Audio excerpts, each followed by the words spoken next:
I was playing around with 3D modeling and I thought I'd have a bit of fun making a circular stair. So I've created these setting up principles, and this is really important. I've got the circle, this is my inner diameter, this is my outer diameter. I've got the angle here, 10 degrees.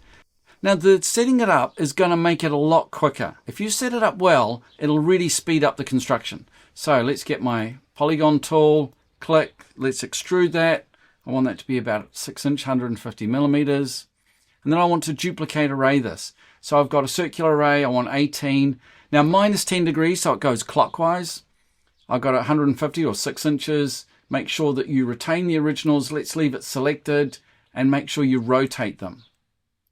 Okay, there's the center of my circle. Have a look at this. So you can see I've created, there it is there, there's my circular stair.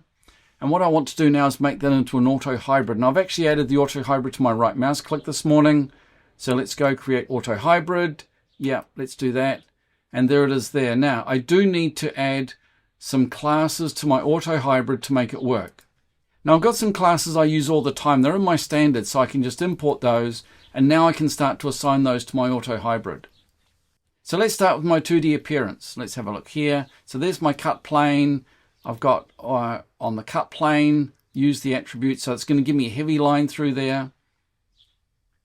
Let's have a look here. Below cut plane, we want that to be below. Use TG attributes. Yep. Above the cut plane, let's display the extents and auto hybrid above.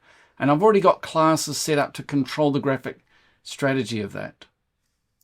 Okay. And you can see now I've got these dashed lines. So that's above. So now when I go to a plan view, they look great. Go to a 3D view, it's got what I want. And just to show you when I move that, you'll see that it's still a solid. When it's below the cut plane, it's solid, and above the cut plane, it's not solid. Now, if I change the cut plane to, say, 5 feet, it'll change where it's cut through.